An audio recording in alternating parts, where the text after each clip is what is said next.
আমরা ইসরায়েলের জন্য সব হুমকি গুড়িয়ে দিয়েছি, এমনটাই মন্তব্য করেছেন ট্রাম্প। ইরানের ফোর্দোতে 6টি বাংকার বাস্টার বোমা ব্যবহার করেছে যুক্তরাষ্ট্র। মির্জা ফখরুলের নেতৃত্বে আজ চীন যাচ্ছে বিএনপি প্রতিনিধি দল। একক দলের সঙ্গে বসে নির্বাচনের তারিখ নির্ধারণের চেষ্টা বিমাতাসুলভ আচরণ, মন্তব্য করেছে এনসিপি। এতক্ষণ শুনছিলেন সংবাদ শিরোনাম, এবারে বিস্তারিত। মার্কিন প্রেসিডেন্ট ডোনাল্ড ট্রাম্প বলেছেন, ইরানে হামলার মাধ্যমে আমরা ইসরায়েলের প্রতি সব হুমকির অবসান ঘটিয়েছি। তবে তিনি কোথাও উল্লেখ করেননি যে যুক্তরাষ্ট্র নিজেই কোনো তাৎক্ষণিক হুমকির মুখে ছিল কিনা, যা এই পদক্ষেপকে যুক্তরাষ্ট্রের সংবিধান অনুযায়ী বৈধতা দিতে পারত। ওয়াশিংটন থেকে আল জাজিরার সাংবাদিক কিম্বারলি হালকেটের মতে, ট্রাম্পের এই অবস্থান তার সমালোচকদের পাশাপাশি অনেক সমর্থকের মধ্যে উদ্বেগ তৈরি করেছে। শনিবার রাতে ইরানের 3টি পারমাণবিক স্থাপনায় সফল বিমান হামলা চালানোর পর ট্রাম্প তার বক্তব্যে যুক্তি দিয়ে বলেন, ইরান হলো মধ্যপ্রাচ্যের সন্ত্রাসী প্রবণ চক্রের কেন্দ্র, যারা আমেরিকার মৃত্যু চায় বলে চিৎকার করে বেড়ায়। কিন্তু কিম্বারলি হালকেট বলেন, এ ধরনের স্লোগান যতই ঘৃণামূলক হোক, সেটা যুক্তরাষ্ট্রের প্রতি তাৎক্ষণিক সামরিক হুমকি প্রমাণ করে না।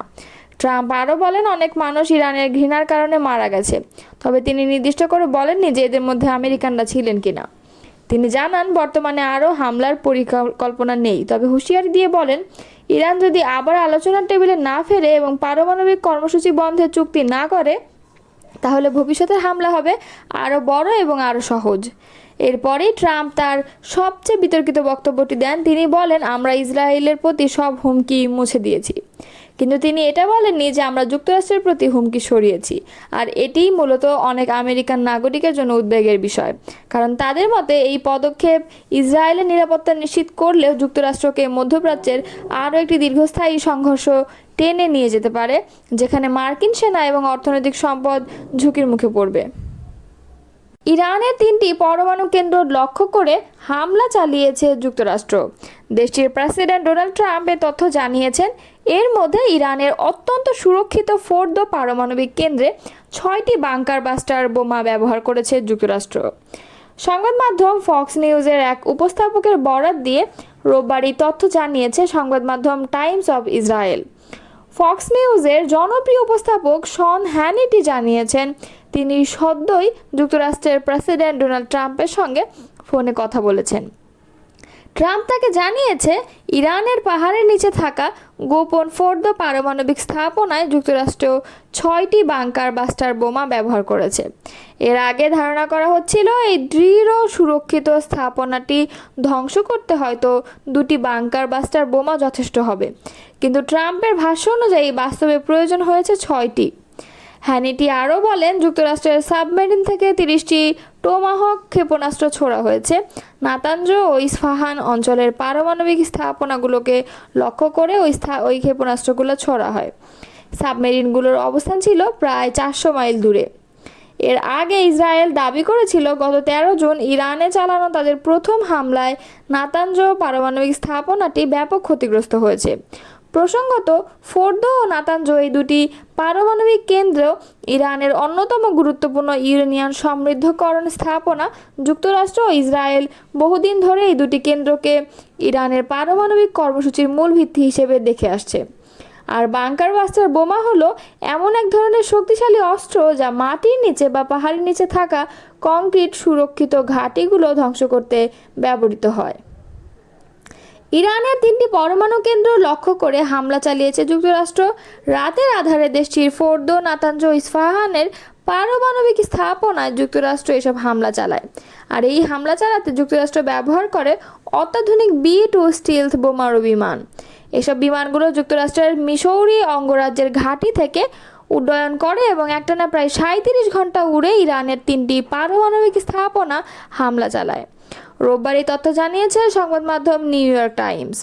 মার্কিন এই প্রেসিডেন্ট সংবাদ মাধ্যমটিকে বলেছেন, নাম প্রকাশ না করার শর্তে একজন মার্কিন কর্মকর্তা জানিয়েছেন রোববার ভোরে ইরানের পারমাণবিক স্থাপনায় আঘাত হানা B-2 বিমানগুলো মিসৌরিতে তাদের ঘাঁটি থেকে উড্ডয়নের পর প্রায় 37 ঘন্টা ধরে অবিরাম উড়েছিল এবং আকাশে থাকা অবস্থায় বেশ কয়েকবার জ্বালানি নেয়।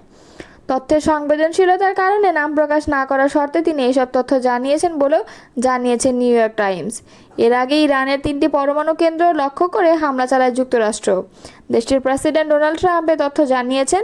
এর মধ্যে ইরানের অত্যন্ত সুরক্ষিত ফোর্দো পারমাণবিক কেন্দ্রে 6টি বাংকার বাস্টার বোমা ব্যবহার করে যুক্তরাষ্ট্র। চীন সফরে যাচ্ছে বিএনপি প্রতিনিধি দল। চীনের কমিউনিস্ট পার্টির আমন্ত্রণে বিএনপি মহাসচিব মির্জা ফখরুল ইসলাম আলমগীরের নেতৃত্বে দলটির 9 সদস্যের উচ্চ পর্যায়ের প্রতিনিধি দল দেশটিতে সফর করবে। আজ রাতে প্রতিনিধি দল চীনের উদ্দেশ্যে ঢাকা ত্যাগ করবে বলে জানিয়েছে বিএনপি মিডিয়া সেলের সদস্য সাইরুল কবির খান। বিএনপি প্রতিনিধি দলের সফরের আগে ঢাকায় নিযুক্ত চীনা রাষ্ট্রদূত ইয়াও ওয়েন এর আমন্ত্রণে বৃহস্পতিবার সন্ধ্যায় বারিধারা দূতাবাসে যায় বিএনপি প্রতিনিধি দল। বিএনপি মহাসচিব মির্জা ফখরুল ইসলাম আলমগীরের নেতৃত্বে প্রতিনিধি দলে আছেন দলের স্থায়ী কমিটির সদস্য মির্জা আব্বাস, গয়েশ্বর চন্দ্র রায়, সেলিমা রহমান এবং অধ্যাপক মওদুদ হোসেন আলমগীর পাভেল ও বিএনপির চেয়ারপারসনের একান্ত সচিব ABM আব্দুস সাত্তার। বাংলাদেশের সঙ্গে চীনা সরকারের কমিউনিস্ট পার্টির মধ্যে সম্পর্ক উন্নয়নে জোর দিতে এ সফর। এর আগে গত মাসের শেষ দিকে চীনের কমিউনিস্ট পার্টির আমন্ত্রণে বেইজিংয়ে একটি আন্তর্জাতিক সম্মেলনে অংশ নেয় বিএনপির একটি প্রতিনিধি দল। সফরকালে প্রতিনিধি দল চীনা সহ দক্ষিণ পূর্ব এশিয়া, উত্তর পূর্ব এশিয়া এবং দক্ষিণ মধ্য এশিয়ার বিভিন্ন দেশের রাজনৈতিক দলের প্রতিনিধিদের সঙ্গে সংলাপে অংশ নেন। রোববার সকালে বিএনপি জাতীয় নির্বাহী কমিটির সদস্য মোহাম্মদ সালাউদ্দিন খানের নেতৃত্বে 3 সদস্যের প্রতিনিধি দল অভিযোগটি দায়ের করেন। এতে ক্ষমতাচ্যুত প্রধানমন্ত্রী শেখ হাসিনাকে প্রধান আসামি করা হয়েছে। এছাড়াও সাবেক 3 প্রধান নির্বাচন কমিশনার, অন্যান্য কমিশনার ও সচিব সহ 19 জন এবং অজ্ঞাতনামাদের বিরুদ্ধে ব্যবস্থা নিতে নির্বাচন কমিশনে অভিযোগ দিয়েছে বিএনপি। তবে তালিকাটি চূড়ান্ত নয়, তদন্তের মাধ্যমে অভিযুক্তদের নাম অন্তর্ভুক্ত করা হবে বলে জানান মোহাম্মদ সালাউদ্দিন খান। তিনি আরও জানান, যারা নির্বাচন পরিচালনা করেছেন সেসব জেলা ও উপজেলা পর্যায়ের কর্মকর্তাদের অন্তর্ভুক্ত করা হবে। এর আগে নির্বাচন সংস্কার কমিশনের সুপারিশে নির্বাচনী জালিয়াতিতে জড়িত ব্যক্তিদের বিরুদ্ধে ব্যবস্থা নেওয়ার প্রস্তাব করা হয়েছিল। জাতীয় নাগরিক পার্টির যুগ্ম আহ্বায়ক আরিফুল ইসলাম বলেছেন, একক দল বা ব্যক্তির সঙ্গে বসে নির্বাচনের তারিখ সুনির্দিষ্ট করার চেষ্টা করা অন্য রাজনৈতিক দলগুলোর প্রতি বিমাতা সুলভ আচরণ। তিনি বলেছেন, জাতীয় ঐক্যমত্য কমিশন অভিভাবকের জায়গায় দায়িত্ব পালন করে সবার আকাঙ্ক্ষা পূরণে কাজ করবে বলে প্রত্যাশা তাদের। শনিবার রাজধানীর সেগুনবাগিচায় ঢাকা রিপোর্টার্স ইউনিটির শফিকুল কবির মিলনায়তনে বিপ্লবী ওয়ার্কার্স পার্টির 21তম প্রতিষ্ঠাবার্ষিকী উপলক্ষে আয়োজিত পুনর্মিলনী অনুষ্ঠানে এই কথাগুলো বলেন আরিফুল ইসলাম। এনসিপি যুগ্ম আহ্বায়ক বলেন, রাষ্ট্রের বর্তমান সংকট কোনো একক রাজনৈতিক দল দিয়ে সমাধান সম্ভব নয়।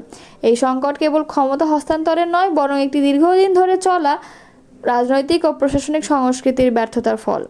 জাতীয় ঐক্যমত্যের ভিত্তিতে একটি অন্তর্বর্তী জাতীয় সরকার গঠন করে গণপরিষদ নির্বাচনের প্রস্তুতি নেওয়ার আহ্বান জানান আরিফুল ইসলাম। তিনি বলেন, একই সঙ্গে প্রয়োজন গণভোট, যাতে জনগণ সরাসরি মতামত প্রতিফলিত হয়। শুধু দলীয় আলোচনার মাধ্যমে নয়, শ্রমিক, তরুণ, ছাত্র, নারী সহ সব জনগণের মতামতকে ভিত্তি করে ভবিষ্যৎ রাষ্ট্র কাঠামো গড়ে তুলতে হবে।